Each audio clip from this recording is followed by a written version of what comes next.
And we're live from the living room as Doug eyes up the match day spread. He's reaching for the buffalo wing. Perfect! Hang on, what's this? Oh, he's gone for a can of Pepsi too! Incredible! What a finish! Sensational combination! Look at the delight on his face. There's no doubt about it. It just tastes better. Match days deserve Pepsi. Food deserves Pepsi. Grab a pack of Pepsi Zero Sugar for today's match. It's poetry in motion. Study and play come together on a Windows 11 PC. And for a limited time, college students get the best of both worlds. Get the Unreal College Deal. Everything you need to study and play with select Windows 11 PCs. Eligible students get a year of Microsoft 365 Premium and a year of Xbox Game Pass Ultimate with a custom color Xbox wireless controller. Learn more at windows.com/student offer. While supplies last. Ends June 30th. Terms at aka.ms/collegepc. Mornings have a rhythm. You can hear it, feel it. And at Quaker, we fuel it. With 100% whole grain oats and a good source of fiber in every bowl, helping you turn that rhythm into your soundtrack for a great day. Fuel to start whatever's next. Quaker, official sponsor of FIFA World Cup 26.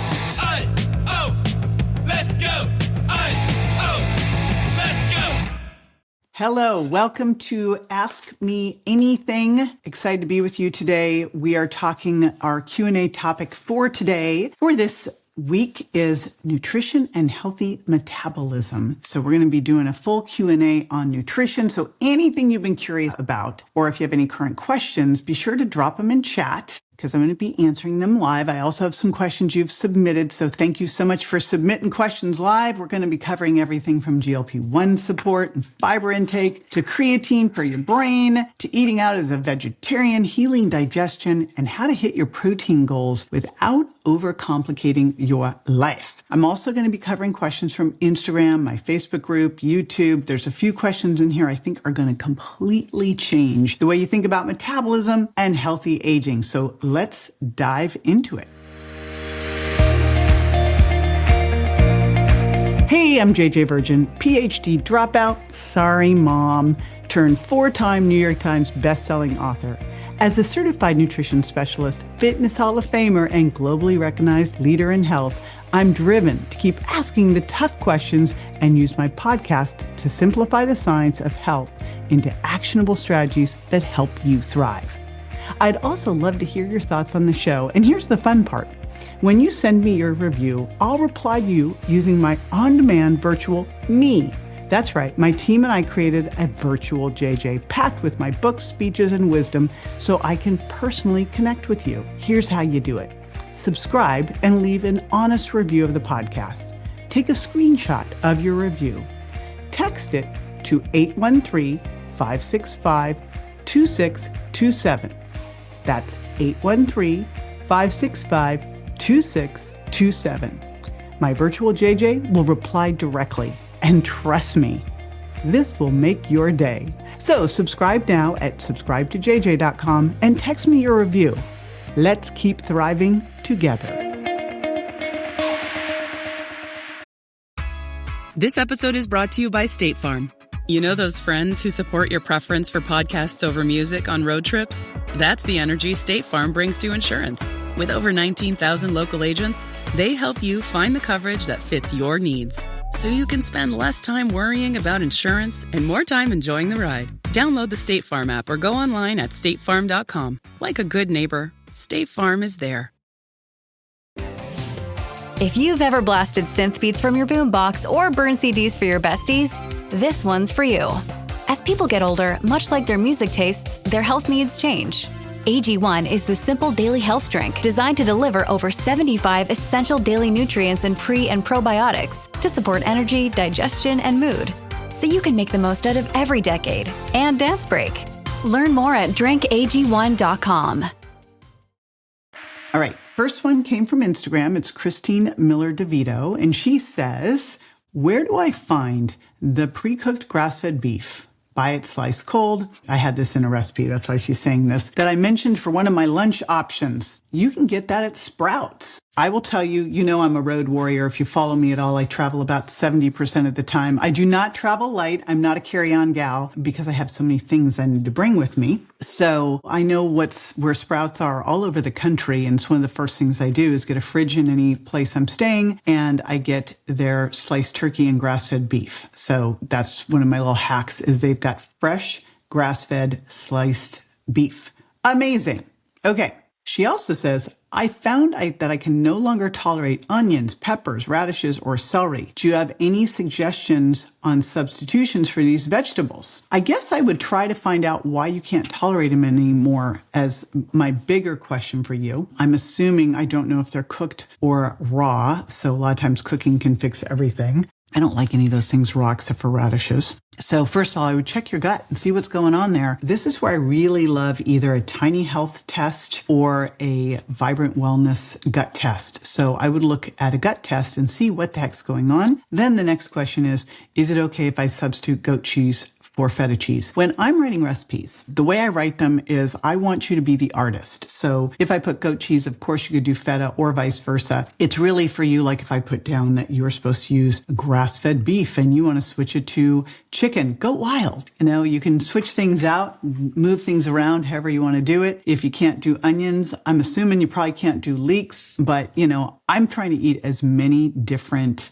vegetables as possible. I've been really working on that 30 different plants a week from Tim Spector, the Zoe nutrition study that came out that showed that the best for your gut microbiome in terms of diversity was 30 different plants, herbs count. And so like play around with some of the other ones that could work for you. Cooking fixes a lot. A lot of times raw vegetables can be a little bit rough. So maybe cooking these things fixes them. Okay, so Jane Jamis McPhee from Instagram says, JJ, what's in your all-in-one shake? So I have 2 different types of all-in-one shakes and 2 different flavors, vanilla and chocolate. And then I have plant-based and I have bone broth. Now, here's why. I have found that a lot of people seem to respond to dairy. And so I wanted to make some options for my protein shakes for people who couldn't do dairy, who can't do whey. But the challenge is whey is actually the best amino acid profile, like of everything. Whey rocks it. So one night I woke up at 4 a.m. thinking, what would happen if I took the amino acid profile of bone broth protein and of plant-based protein, mine's pea. And the challenge with both of those is they don't have the perfect balance like whey does. I go, but I could make them that way. And so that's what I did. What I did was I took the amino acid profile of whey, and then I took the amino acid profile of bone broth protein, and I looked at what I need to boost in terms of amino acids for bone broth or amino acids for plant to make them resemble whey. And so the big thing that I've done in my all-in-one shakes is made the amino acid profile boosted so that it's the best amino acid profile, because you're using this protein powder most of all for the protein, and you're eating protein for the amino acids. And so I wanted to make sure I gave you the best profile for you. So that's what I did. So that's the key thing in here is what's in your all-in-one shake. And then we have some other stuff in it. You can see if you just go to reignitewellness.com, because by the way, right now, since you're live with me, if you use the code SAVE $10, SAVE $10, so SAVE $10, one-time use code, you can use it on shakes and you can get your shake for yourself. You can use it on anything you want at the store except the granola, and it can't be used with discounts, right? But $10 for you to use. And you'll see in there with Reignite Wellness, you can go and look at all the rest of the things. I call it all in one because I've also put in some nutrients in there as well to make it more inclusive. But the real thing that I think is the hero of it is the fact that we've got all of the protein amino acids just dialed. All right. Next up from Dana Lewis, and she says, people really underestimate the brain side of creatine. Also interesting on HCL, not talked about enough. What have you seen a difference in women specifically? Okay, so there's a couple really wild things going on. I want to give you some insight into this. Pull back the kimono on creatine. For women, 95% of creatine's in our muscle, 5% in our brain. I've heard, now some of this is just theoretical, is that our Muscles, it's like we prioritize it in our muscles. This makes no sense to me. It would seem like you should prioritize your brain, but apparently your muscles, you need to have enough so that you have enough then for your brain.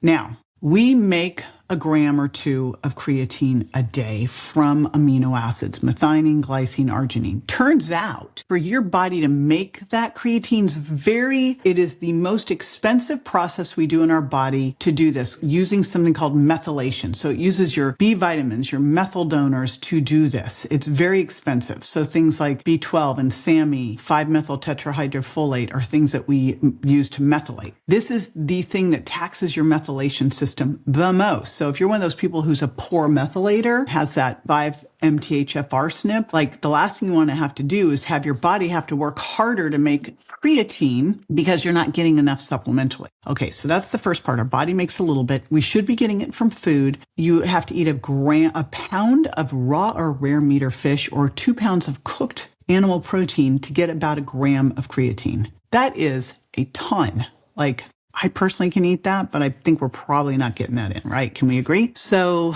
it turns out that if you take in more creatine, your body will balance out by slowing down or shutting down its own production of it. Not forever, but just while you have enough on board, which is awesome because then you protect those methylation pathways so they can do other important things like lower homocysteine. How cool. So what the studies have shown is that about 750 milligrams of HCl equals about 5 grams of monohydrate. But when they've done the brain research, and I don't know if the form gets into the brain better or what, 750 milligrams of HCl they found helped women have faster processing speed, better cognition, better mood. And this was a menopause study. So these are preliminary research. There's not a gazillion of them, but I mean, that's pretty amazing. I know what it does for me. So, and now you hear on the monohydrate side, people are saying, oh, have 10 grams, 20 grams. But I don't know if you've taken that much monohydrate, you feel like crap.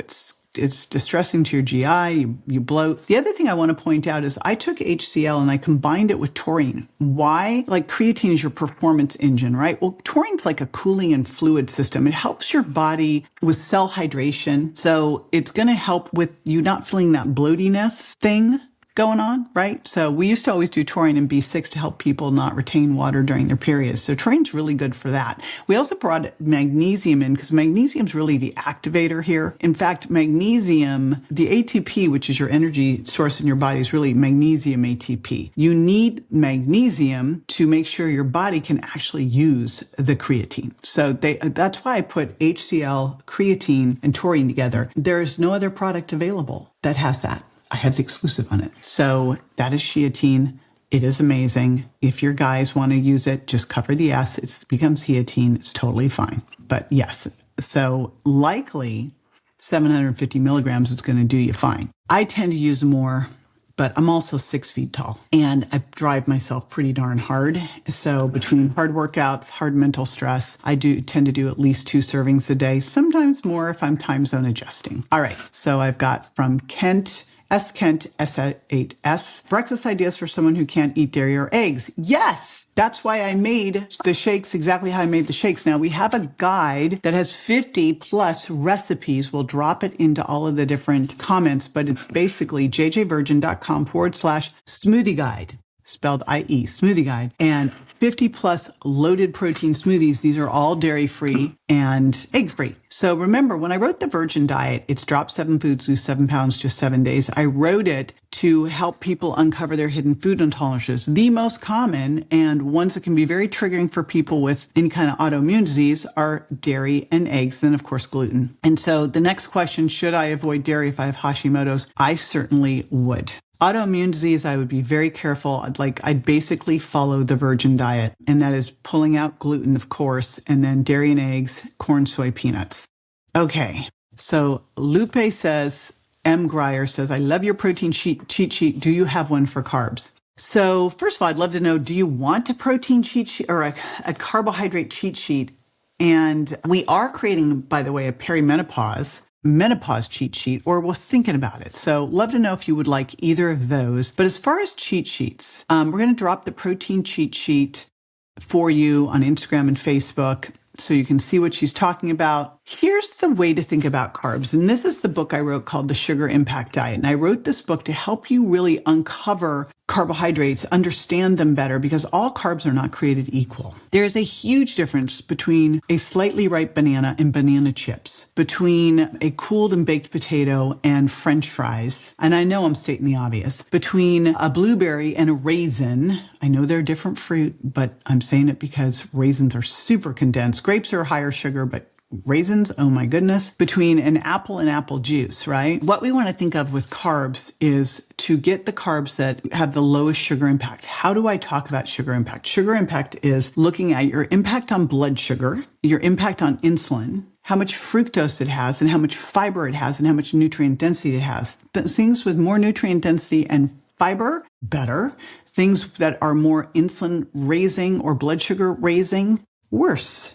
And so that's when I went through and I rated all of the foods. So that cheat sheet is actually in the Sugar Impact Diet, and I rated them green, yellow, and red. So something like a blueberry would be a green, or a raspberry or a blackberry. A raisin would be red. So it's all in the Sugar Impact Diet, and it really helps you go through the process just like in the Virgin Diet, and you figure out where do you need to be on that chart. Do you feel better when you eat low sugar impact foods or low to medium? And it also helps you kind of go, if I'm going to eat a higher sugar impact food, where should that go? And what should I do after? I just recorded a little eating routine video. And one of the things I put into the eating routine, because I was like, we all talk morning routines, but we really need to talk about eating routines and what we should be doing. And one of the eating routines is we should be calming our nervous system down before we eat. I just been playing around with this thing called a pulsetto. I'm kind of obsessed with it. It's a vagal nerve stimulator, but you can use it before you eat just to get your parasympathetic up and be able to digest better. But then after you eat, especially if you're eating higher sugar impact foods, do some air squats, go for a walk, bring your blood sugar back down. Okay. Heather on IG has a creatine question, and it's HD Jewel. Creatine versus monohydrate. But what about for brain health? Do you take the same amount for just muscle building? So no one knows right now. There have been a couple preliminary studies on this. The problem is, how do you know if it's in the brain? You can't test it, right? So the only way you test it is by going, how's your mood? How's your focus? How's your processing speed? Those are the ways that we're looking at it versus, looking at your energy or looking at your recovery or looking at your strength gains, etc. So this is one of the challenges right now is we aren't really sure. I find with most people, 1 to 2 scoops, they feel great overall. If you do more, your body just doesn't really produce its own, which is actually better. It's not forever. It's just while you're taking it, the minute you stop taking it, it'll start producing again. But it's actually better because you're saving that methylation for more important things. So I think if anything, it's an indication to do more. So I do two servings a day of my creatine. If I'm traveling, time zone adjusting, I generally take it to 3 to 4. Now, I'm going to drop my creatine guide into chat. This is at jjvirgin.com/creatine guide. There's some really great information there. I cite the research in there as well. So you'll get to see the difference between monohydrate and HCl. And I show you actually the absorption and bioavailability curves, because you're going to hear out there that monohydrate's the only one you can take, that is the best studied, it's the cheapest. Well, it might be the cheapest, but when you compare the amount you need to take versus the amount you need to take of HCl, and then you add in magnesium and taurine, it's not. So that's the other part. Beware what you're hearing. If I hear one person say, it's the most studied, so I should take it. It's like, should I take things that have been around the longest just because they've been around the longest? I don't have a horse in my backyard. I'm not using a rotary phone. I don't have a fax machine anymore. So, I don't even understand that. Anyway, being a PhD dropout, I'm sorry, Mom. We're counting them all up. It's like 36 graduate and doctoral level classes and ongoing conferences and multiple certifications and just studying every single day. But more importantly, I learned the most important things not in the research lab. And that's what was so interesting in school was we were being taught stuff in the lab, but I was paying my way through graduate school. So I was not just stuck in the lab. A lot of times, people are grad students and they're also getting paid to be in grad school by working in the grad school. Not me. I worked outside. So I was testing everything. And that's where I learned the most. From 40 years of working with y'all has made a big difference. Okay. More questions. Someone said, I purchased amino power powder from your Amazon store last month and just ordered more from your website. Was there a change in the formula and taste? Yes. So totally upgraded the entire thing. We used to have a fruit punch flavor. I'm sorry, I am not 5, so I did not like fruit punch. I've been reformulating every single product. They're now all done, and I've got some new ones coming out I'll tell you about. If you have not tried my chocolate or vanilla protein and fiber granola, oh my gosh, 10 grams of protein, 11 grams of fiber. I'm obsessed with this. But as far as amino acids, so I was looking at this and I went, first of all, I want to make all of my powders taste about the same so you can combine them and it won't be weird. You know how sometimes you combine and you have like orange with raspberry with fruit punch and you're like, this is just gross. So everything is this lemony orange. So my electro-replenish electrolytes, which I reformulated, and my amino acid power, my essential amino acids, which is called amino power powder, I reformulated, and my creatine is that orangey lemon. So everything is built to go together because I like to put all 3 of those in my gym bottle and take with me. So, by the way, if you've not tried creatine, when you go to the store to spend your $10, also grab the stick packs. So we have the stick packs now, so you can throw them in your purse. That was quite an endeavor to get stick packs. I can't even begin to tell you, but we have them. Yay. So you can get them. You can even just add on a little trial of them if you want. They are there. So as far as the amino power powder, what changed besides the flavor? What I did was I went through and every single product that was in the line when I bought the company back, it's almost coming up on 2 years now. This was quite an endeavor. I looked at every single product and I was keep, kill, or upgrade.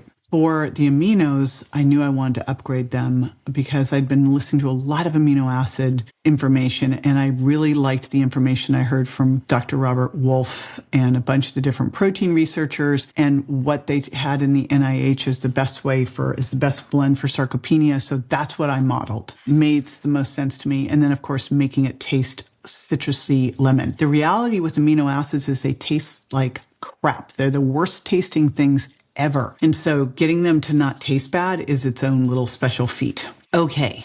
Context of the video is about what you put in your smoothies. Oh, okay. I just read Georgie Dinkoff say that resistant starch can feed endotoxin-producing gut bacteria, thereby promoting inflammation to avoid low glycemic starches such as green bananas. There are some people out there. It's funny. I also coach healthcare practitioners and help them build their brands. And one of the things I've warned all of them about, and I think it's the challenge out there, is that the people who get the most attention on the internet make the biggest claims. And they go down this rabbit hole of absolutes, and science is never that way. This is a completely overgeneralized claim. It's not a fact. Green bananas contain something called resistant starch. So do cooled potatoes, cooled rice. Now, resistant starch can affect the gut microbiome positively. Potentially, there could be a negative, just like fructooligosaccharides can be great for the microbiome, but negative. It depends on the situation. In most cases, this is something that you should be doing and can be amazing because they're rich in resistant starch. And resistant starch is this really cool starch that's not digested in the small intestine, and that it goes to the colon where the microbes feed on it. And that's what you want. It's kind of like a prebiotic in that it can increase some bacteria, it decreases others. In most cases, what you see with resistant starch is that it increases the production of these short-chain fatty acids, especially butyrate. And butyrate is amazing. It's one of those things when you do a gut health test like Tiny Health or Vibrant Wellness, it's one of the things you look for. And a lot of times you end up having to supplement. I've been supplementing. I went through hellacious rounds of antifungals, antimicrobials, antibiotics after my Amazon trip. I'm restoring my gut now, did Tiny Health tests. Now I'm on a couple different things, a pendulum polyphenol booster. I'm on Body Bio's TUDCA and their butyrate. But that's one of the big things that showed up was a problem with butyrate. And butyrate helps with your leaky gut, with gut barrier function. So if you feel worse doing some of these things, this is what you need to check. Because here it's kind of it's its own little lab test. If you take resistant starch and you feel bad, I want to know why. Do you have SIBO, small intestinal bacterial overgrowth? Here's the reality. If you are on a GLP-1, it slows down gastric emptying. This can actually potentially lead to some small intestinal bacterial overgrowth. If you have low stomach acid, which this is why I always tell people you should be taking protein digestive enzymes. That's something that we've been doing for years, especially if you're increasing your protein. But our protein enzymes now are moving to a comprehensive formula to help you. They've always been a comprehensive, not just protein, but fat and carbs too. But it's really focused on helping restore the gut and gut enzymes. But if you have any kind of SIBO, right, or a FODMAP sensitivity, which will tend to be, it depends on how ripe the banana is, you might feel worse. If you do, the real question is why? Because these things should be really, really helpful to you. The idea that resistant starch feeds endotoxin producing bacteria is kind of outrageous to say. So the reality is these bacteria, they're called LPS. They come primarily from gram-negative bacterial cell walls. Whether a food increases it really has to do with what's going on with your gut. Is your gut messed up? Are you inflamed? Do you have poor metabolic health? This comment of just avoid that I completely disagree. And I would also say that if you're struggling with any of these things, because what we know is resistant starch, it's why our extra fiber is a focused resistant starch product, because resistant starches help with insulin sensitivity, butyrate production, fat burning, satiety, bowel regularity, post-meal glucose response, right? Super important. So in conclusion, this idea that everybody should avoid this and they're inherently inflammatory is wrong. But when you say these inflammatory things online, you get a lot of attention, and that person in particular is known for doing that. Okay, from Instagram. Do you use any kind of oil in your diet? Yes, I do. Now, here's how I build my plate. This is my overall thought process on fats and oils and all of that, because I know I got a question on that. The first thing I do is, I eat protein first. So I always start with animal protein, clean, because we store toxins in our fat. This is why you want clean animal protein. You are what you eat.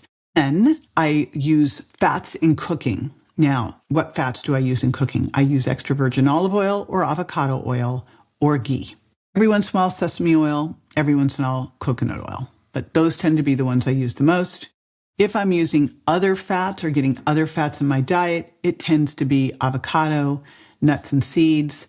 I mainly get nuts and seeds in my super amazing granola I was talking about. I don't just have nuts and seeds around because I tend to be a piggy with them, and too much healthy food's unhealthy. I'm really careful with the amount of oil I use, either for cooking or for anything, because it is very easy to go overboard. I remember a couple years ago, we were going to Italy, and I just done an interview with Dr. Gundry, who is like an extra virgin olive oil fanatic, and he'd just given me all the research. And there I am in Italy, like basically dumping the olive oil bottle on the salad, like just being a piggy with all this stuff. And it adds up, man. You can get a half cup of olive oil on your salad if you're not careful. It's like you had 5 calories of arugula, and you had about like 400 calories of olive oil, maybe more. So it's great. Be careful with it. Use it wisely. And make sure you're getting it in smaller bottles, high quality. I only use Fresh Pressed Olive Oil Club. I've been a member of that for years and years and years because they actually source it in its real olive oil. I'm sure you've heard the olive oil crisis or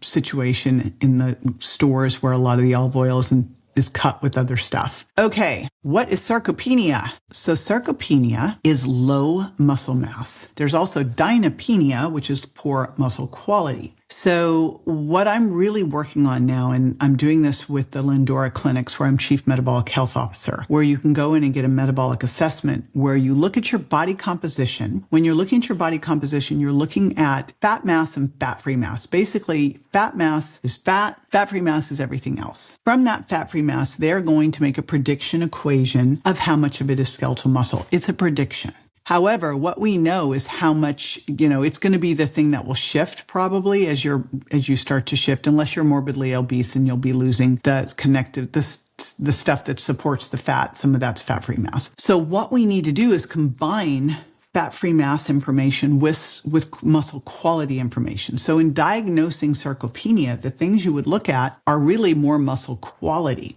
So some of the things that you can look at to see if someone's got sarcopenia is you do this test where you're standing over a traditional height chair. You put your hands across your chest and you count how many times you can squat and stand back up. You have to tap the chair so you make sure you got there in 30 seconds. Look for the norms on that online. That will tell you if you're where you need to be. Another great predictor is your grip strength. Those are very inexpensive to buy on Amazon. Like a hand grip dynamometer is $20, $30. Another great one is walking speed. And there is a simple walking test. It's like 150 feet or 180 feet, like how fast you can do that. And those are some of the most common tests to look at, sarcopenia and dynapenia. I believe that if we were actually looking for this, we would have a crisis on our hands, but we aren't looking. Shannon says, is there a healthy nighttime snack? I'm eating organic oatmeal, blueberry, and raw almond butter. The goal is to stabilize blood sugar, but need to reduce belly fat. What is a better time to eat that snack? Oh, I'm glad you asked this. So here's the reality. Why are you eating this snack? Why are we snacking? So what you really want to do is you want to eat 3 meals, maybe 1 snack during the day, and you want to eat during a smaller window. So you should eat about an hour or 2 after waking up in the morning. You need like an hour at least, but 90 minutes or so for your pancreas to come online. You get up in the morning, go out, see the sun, bring your cortisol up, get your melatonin down, get your organs firing, get your insulin going so that when you eat, your body's ready. And then you're going to eat every 3 to 5 hours.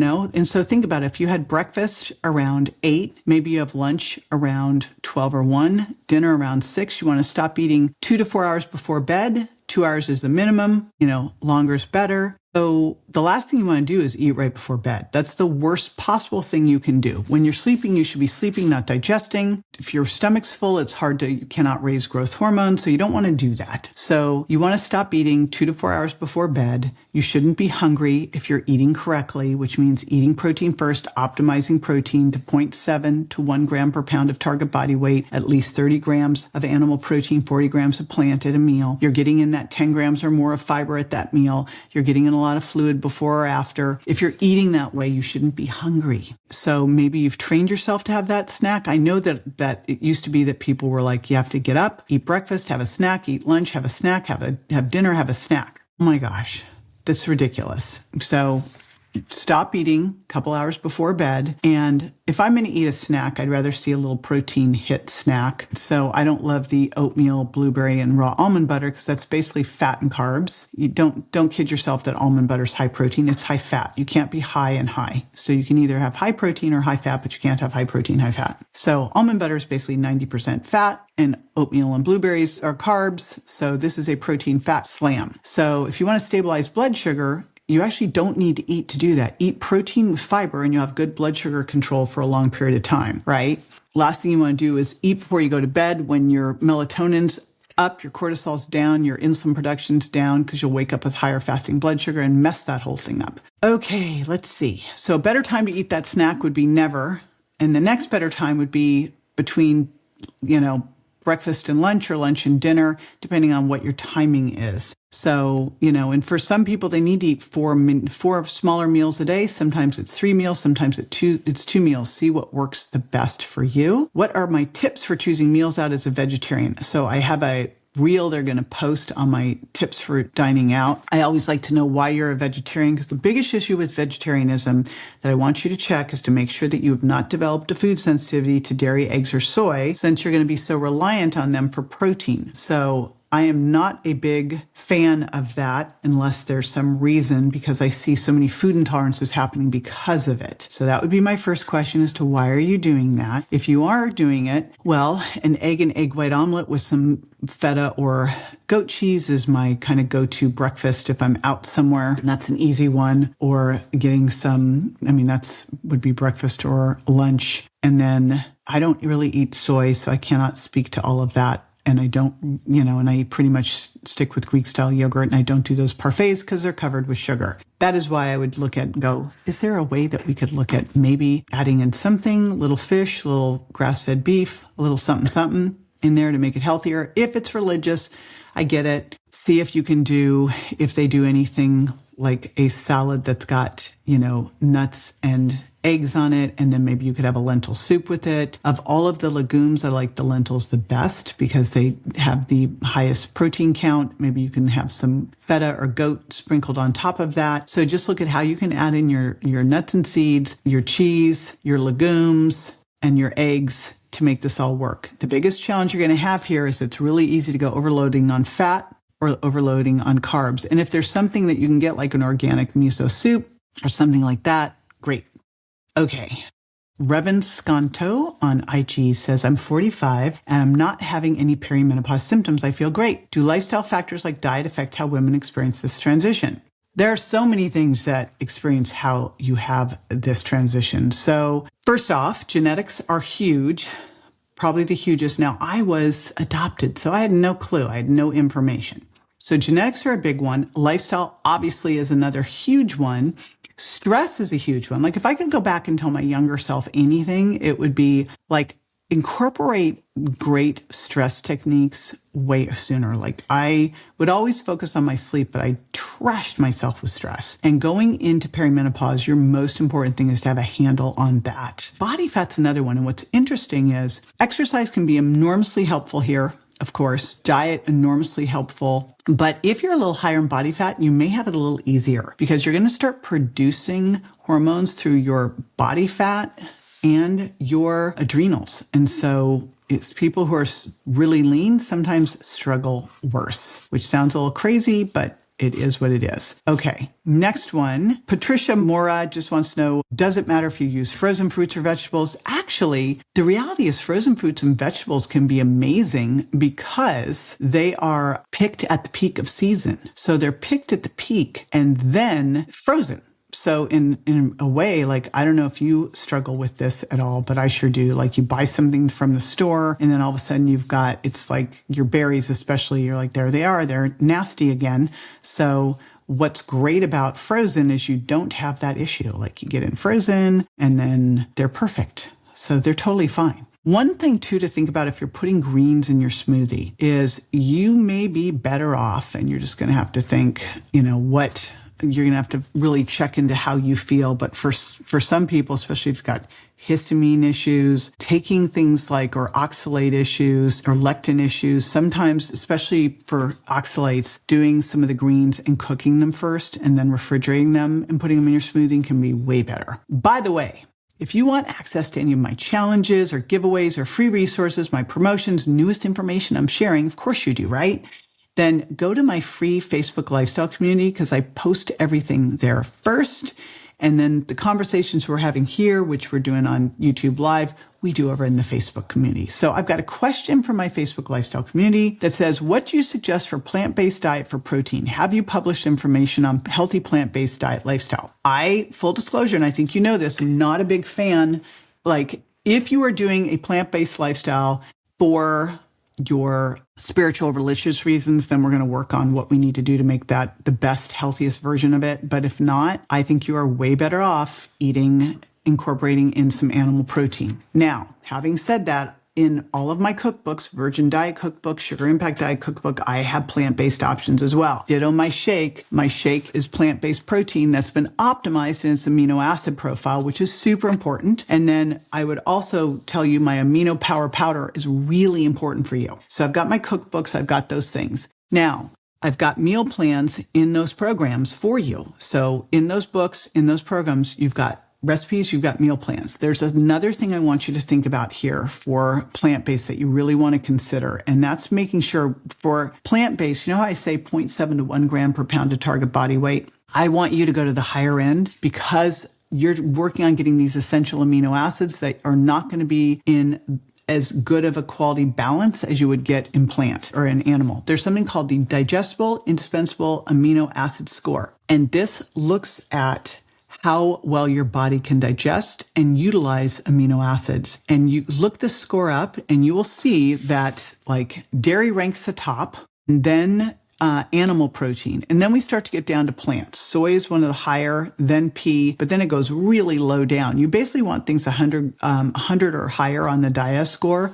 And there's no plants that do that. So that's where, again, that essential amino acid blend that I have can fall into place and support you and help you out. So next question is, what are fiber-rich foods? So we have a fiber challenge coming up. Stay tuned. I know we're in the arm challenge right now, but the next step will be the fiber challenge. And really with this idea, and I got to give you some other important information about fiber and the gut microbiome, because when we think about the body, you think about eating protein as a function macro to help your body rebuild, restore, build muscle, right? Carry hormones, build bone, build hair, skin, and nails. Then you've got your plants for your microbiome. And when you're eating plants, you're doing it for the polyphenols, all those plant nutrients, and the fiber. Now, it turns out that one of the really important things for your gut microbiome is actually fermented food. So fermented food's going to make the biggest difference alongside these fiber-rich foods. The challenge I have is us getting in 10 grams of fiber at each meal and 30 different plants a day. As far as fiber goes, there's a couple things to look at. Number one, there's 4 different types of fiber. Now, it's not like one food. So yes, slightly green banana or cooled potatoes have more resistant starch, but it's not like any type of plant is all one type. There's soluble fiber, there's insoluble fiber. Soluble fiber tends to give bulk to your stools. It gets more water. Think of it like a sponge.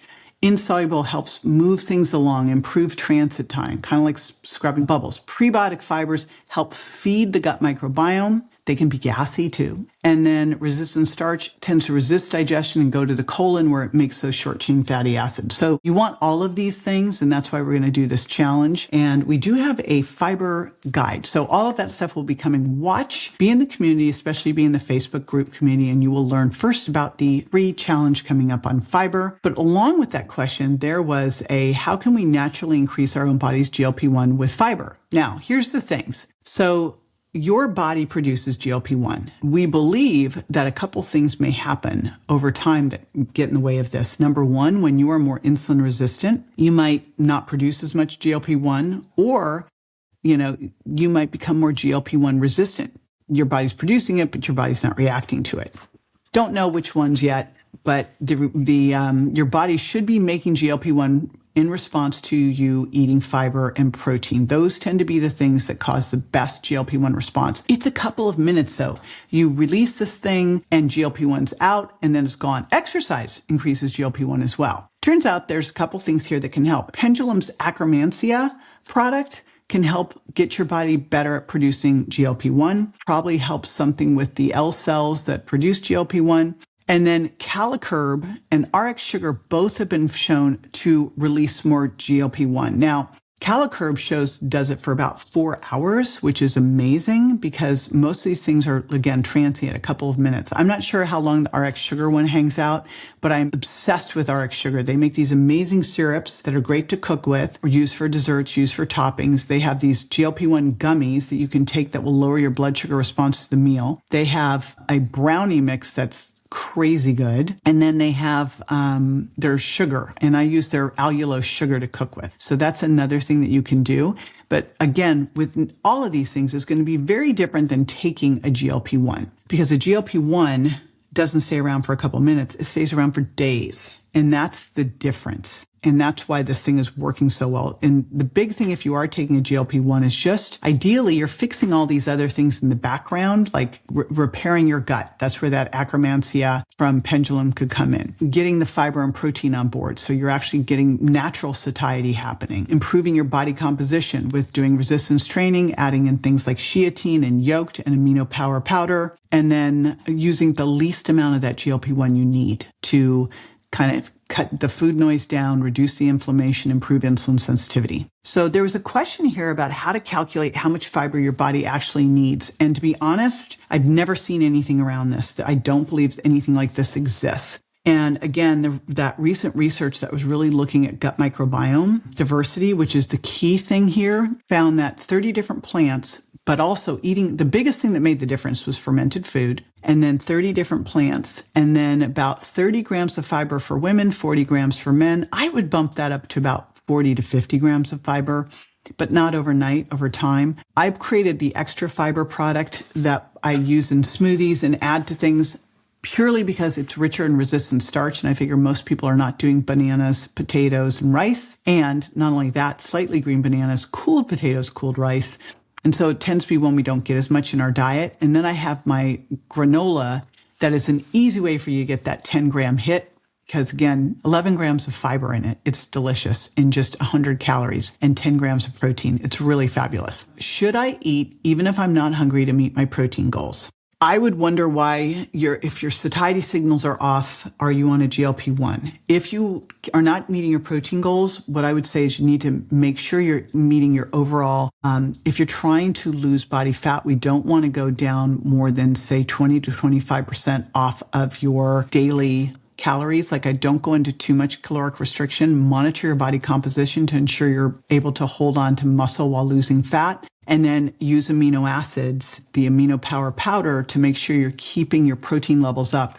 If you're missing a meal, take 2 scoops of it. You overall want to get minimally 100 grams of protein in a day. You could supplement if you only got to say 60 or 80 with like 2 scoops of 2 to 4 scoops of amino power, and that would suffice in there. But I want to make sure you're also not cutting your calories too much. Intermittent fasting. Should women try to intermittent fast? For how long? So this whole idea that there's a perfect number and you go into autophagy is kind of crazy because no one knows how to measure. Like, how do you know? And wouldn't it also depend on you and your genetics and what you ate the night before, all sorts of things. So the question with intermittent fasting is, what is the reason you're doing it for? There are some great things around it for producing stem cells, producing growth hormone, taking out zombie cells. So I think there's some really good stuff, taking out the bad damaged cells. I think there's some merit to getting in a 12 to 14 hour overnight fast every day. And I also think there's some merit to pushing it a little bit farther to maybe 14 to 16 hours if you're really trying to help with blood sugar. Or longevity, I might push it a little bit more, but I want to make sure you're also able to get in the protein and the plants that you need. So that's the big balancing act. I think 10 hours is probably for most people a perfect window because you eat, 90 minutes to 2 hours after waking up, you stop eating 2 to 4 hours before bed. So when you look at that, when you do it that way, if you're in bed 9 hours and because it takes you like 30 minutes to fall asleep, right? Let's say you're in bed 8.5 hours and you eat an hour and a half after waking up in the morning. So right there, you're at 10 hours. And then you stop eating 3 hours before bed. Right there, you're already at 13 hours. So all we have to do is push you a little bit more in the morning, a little bit less in the evening, and we get you to 14. So I would say 12 hours is my absolute least amount. Make sure you're 12 hours, 10-hour window of eating, even better. Okay, last question.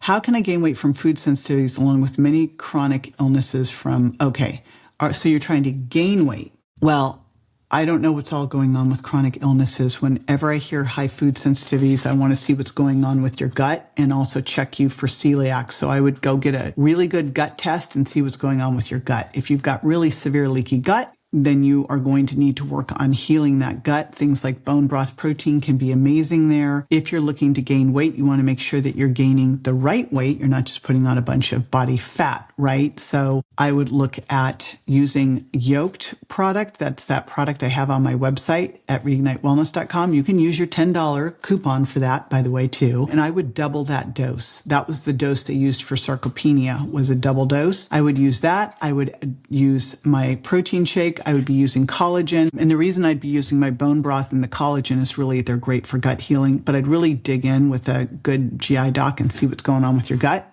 to make sure you don't have any issues that are causing the problem and making it so you can't gain weight. I'd also make sure I was doing some resistance training so that the weight you're gaining, ideally, we know that if you eat a little higher calories and it comes from protein, you'll put on more weight that'll be from muscle. So got to do the resistance training alongside it. Okay. Just a reminder, we've got our special for you guys. So you can go to reignitewellness.com.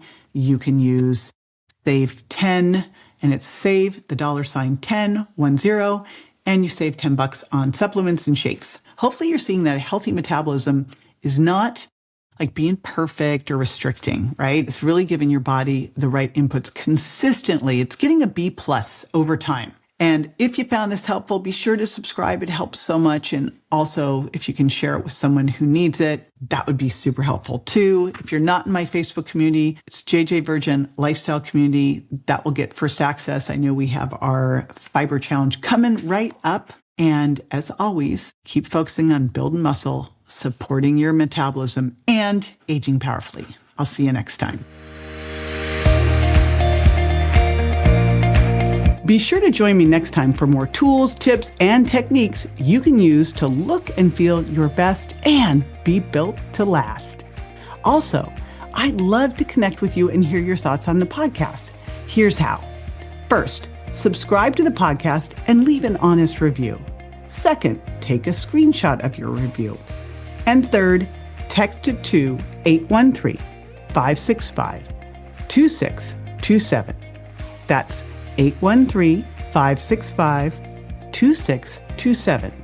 When you do, I'll reply using my brand new Virtual JJ. It's my on-demand virtual self built from my books, talks, and years of experience so I can interact with you directly. You'll make my day, and I can't wait to hear from you. Thanks for tuning in, and I'll catch you on the next episode. Hey, JJ here, and just a reminder that the Well Beyond 40 podcast offers health, wellness, fitness, and nutritional information that's designed for educational and entertainment purposes only. You should not rely on this information as a substitute for, nor does it replace professional medical advice, diagnosis, or treatment. If you have any concerns or questions about your health, you should always consult with a physician or other healthcare professional. Make sure that you do not disregard, avoid, or delay obtaining medical or health-related advice from your healthcare professional because of something you may have heard on the show or read in our show notes. The use of any information provided on the show is solely at your own risk. Uncovered windows can make your home feel up to 20 degrees hotter. Stay cool and save up to 45% off custom window treatments during the 4th of July VIP access sale at Blinds.com. From outdoor shades to room darkening blinds, finding the perfect fit is easy. Get free samples, expert design help, and professional measure and install services. Or DIY it with confidence and support every step of the way. Shop up to 45% off site-wide right now during the 4th of July VIP access sale at Blinds.com. Struggling with weight loss? Prolon's 5-day fasting mimicking diet is a clinically developed nutrition program designed to promote fat loss while protecting lean body mass. Developed at USC's Longevity Institute, it assists the body in entering a fasting-like state that helps reset metabolism and target visceral fat. In just 5 days, Prolon offers a science-backed approach to weight loss without extreme restriction or guesswork. Get 20% off plus a $40 bonus gift when you subscribe at prolonlife.com/now.